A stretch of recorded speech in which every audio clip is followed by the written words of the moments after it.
Doctor Padma, जो सबसे बड़ा अगर हम कहेंगे हिंड्रेंस यानी सबसे बड़ी रुकावट जो भारत के सामने है वो ये है कि भारत में अभी स्टेम सेल्स को रिस्टोर करने की इतनी तेज़ी नहीं आई है जितनी हम विकसित देशों में देखते हैं। बहुत ज़्यादा इस पर बहुत ज़्यादा यहाँ के पेरेंट्स स्ट्रेस नहीं डालते हैं।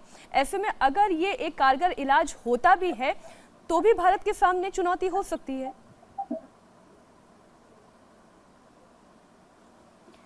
पर मीनाक्षी जी, स्टेम सेल रिसर्च में भारत देश ने बहुत कुछ किया है। एक्चुअली ये जो कॉर्ड ब्लड बैंक हो सकता है हमारे पास बहुत सारे है ही नहीं, पर ये जो प्लेसेंटा एंड अम्बिलिकल कॉर्ड जो डिराइव्ड वाला स्टेम सेल्स के ऊपर भी कहीं सारा रिसर्च हुआ। और हमारे जो इंस्टीट्यूट में, एम्स में और कई बार जो इंस्टीट्यूट्स हुए हैं भारत देश में, दूसरी डिसीजेस जैसे ब्रेन अटैक या स्ट्रोक या इसके बारे में आपने सुना होगा, लकवा के बीमारी में, उनमें जो अपना जो बॉडी में जो बोन मैरो होते हैं, ऑटोलोगस बोन मैरो कहते हैं, उसके जरिए से जो स्टेम सेल्स को निकाल के उसके रिसर्च बहुत कुछ हुआ है और बहुत पब्लिकेशंस है। तो अगर ये जैसे बाकी डॉक्टर्स ने कहा इसकी प्रूफ आ जाती और ये भी हमारे देश में इस्तेमाल करना है तो हम जरूर कर सकते हैं।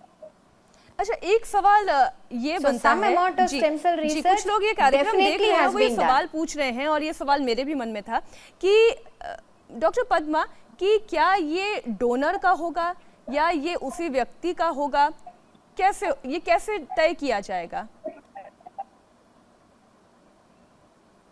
ये प्लेसेंटल जो है ये एलोजेनिक, मतलब ये डोनर का है। तो कोई भी डिलीवरी ले लीजिएगा, नॉर्मल डिलीवरी कहीं पे भी हो सकता है। नॉर्मल बेबी हुआ तो जो प्लेसेंटा तो बाहर तो निकली जाती है, तो उसको ले लेते हैं। और ये जो हाइपोथेसिस है, ये धारणा ये है कि अगर मदर, माँ जो है, बच्चा जो है, बच्चा इज कि दो जेनेटिक पूल तो अलग हो गया ना जी, हस्बैंड की जीन्स अलग है, उनका जीन्स अलग है और बच्चा में दोनों जीन्स है। तो जनरली क्या होता है कि बॉडी में अगर दूसरी जीन को चली गई तो एक ग्राफ्ट वर्सेस होस्ट रिएक्शन, उसको रिजेक्ट हो जाता है। तो ये प्लेसेंटा एक कवच बन जाती है कि वो रिजेक्शन ना हो। तो इसी धारणा को लिया है कि ये कैसे हो सकता है, ये इम्यूनिटी को क्यों सप्रेस कर रही है, कैसे सप्रेस कर रहा है, इसमें उन्होंने रिसर्च किया। और इस दरिए ये प्लेसेंटा से जो उत्पन्न हुई कोशिका है, उनको ये जो इसकी जो कहते हैं इसकी कैरेक्टर को लेके उनको ये पूल बनाया हुआ है। यही हाइफा जो बायोमेडिकल इंडस्ट्री जो है, बायोटेक की कंपनी जो है, इसी के रिसर्च किए हुए हैं। तो ये डोनर का है और कोई भी नॉर्मल डिलीवरी की प्लेसेंटा से ये ले सकते हैं। अच्छा डॉक्टर संजीव चौबे, ये अभी सुनने में तो बहुत ही कॉम्प्लेक्स लग रहा है, लेकिन क्या इसके ज़रिए एंटी वैक्सीन भी बनाई जा सकती है कोरोना को काउंटर करने के लिए? इन्होंने क्लेम तो किया है कि ये वैक्सीन पे काम कर रहे हैं और विद इन 3 मंथ्स जो इनका जो फॉर्मूला है उसी को लेकर ये विद इन 3 मंथ्स में लॉन्च करने वाले हैं। बट लगता नहीं है, क्योंकि एक वैक्सीन को लॉन्च करने के लिए कम से कम मल्टीपल ट्रायल्स होने चाहिए और जब सारे ट्रायल्स कम्प्लीटली अप्रूव्ड हो जाते हैं, क्योंकि किसी वैक्सीन को सिर्फ पेटेंट कराने में ही 4 महीना लगता है और उसके बाद फिर उस पर काम होता है, तो कम से कम मुझे नहीं लगता है कि 3 मंथ्स में आएगा, प्रॉब्ली। दूसरी बात, बाकी डॉक्टर्स ने भी एक्सप्लेन किया कि ये बेसिकली प्लासेंटल एक्सपेंडेड सेल्स हैं जो प्लासेंटा डिराइव्ड सेल से थेरेपी कह सकते हैं, जो हमारे नॉर्मल बोन मैरो में भी पाया जाता है। अगर आप बोन मैरो से भी जो है ब्लड निकाल लेते हैं उस आदमी का और उस ब्लड को फिर जो है हम लोग इलेक्ट्रोफोरेसिस करके उसमें से स्टेम सेल को वॉश आउट करके स्टेम सेल निकाल लेते हैं, तो अलग अलग चीज़ों में ट्रीट किया जाता है। बट किसी भी डिजीज में अभी तक कोई सक्सेस नहीं मिला है एक्सेप्ट ब्लड डिस्क्रियासिस में।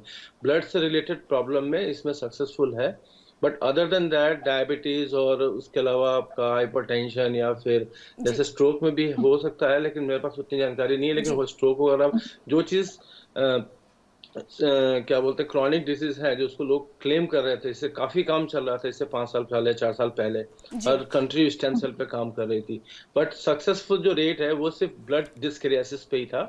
बट अब ऐसा ये बोल रहे हैं कि 4 पेशेंट या 5 पेशेंट पे ठीक हुआ है, तो अभी तो बहुत लंबी पॉपुलेशन है जो इससे अफेक्टेड है, और ये किस लेवल तक काम करेगा, कितने सीवियर पेशेंट पे एक्ट करेगा, अभी ये देखना बाकी है। जी डॉक्टर कौल, हम वैक्सीन की जब बात करते हैं तो सबसे बड़ी चुनौती जो डॉक्टर्स के सामने आ रही है, रिसर्चर्स के सामने आ रही है कि ये वायरस लगातार म्यूटेट कर रहा है, ये डेवलप कर रहा है और इसकी प्रॉपर्टीज़ ऐसी हैं, कई डॉक्टर्स का ये मानना है, जो बहुत आसानी से समझ में भी नहीं आती है। कई पेशेंट्स जो हैं वो एसिम्प्टोमेटिक है, जिनके अंदर लक्षण नहीं है। तो ऐसे में वैक्सीन बनाने वालों के सामने सबसे बड़ी चुनौती क्या है? सबसे बड़ी चुनौती जैसे आपने बोला कि वायरस म्यूटेट काफी होता है, तो उसमें एक चीज है कि जो कंट्रोल्ड सीक्वेंस होती है, जो जैसे एक ऑक्सफोर्ड का ग्रुप है, उन्होंने एक दूसरा वायरस है एडिनो वायरस करते हुए, ये चिंपैंजी का वायरस है, उसमें उन्होंने इस कोविड का एक प्रोटीन डाल दिया है, उससे डॉक्टर वो इंसान के ऊपर वो हानिकारक नहीं है, उस पर वो काम कर रहे हैं। एक्चुअली उनका कहना है कि वो सितंबर अक्टूबर तक इनका वैक्सीन तैयार हो जाएगा, बट दैट विल बी ज़्यादा ऑप्टिमिस्टिक है, लेकिन काम चल रहा है उस पर। लेकिन चुनौती तो है कि वायरस म्यूटेट होता रहता है, लेकिन म्यूटेशन में ये भी हो सकता है कि वायरस थोड़ा कम विरुलेंट हो जाए, कम हानिकारक हो जाए। जी, और वैक्सीन का इंतजार इस वक्त तो पूरा देश कर रहा है, पूरी दुनिया कर रही है, लेकिन जैसा कि डॉक्टर चौबे बता रहे थे कि कम से कम इसमें 4 से 5 महीने का वक्त और लग सकता है।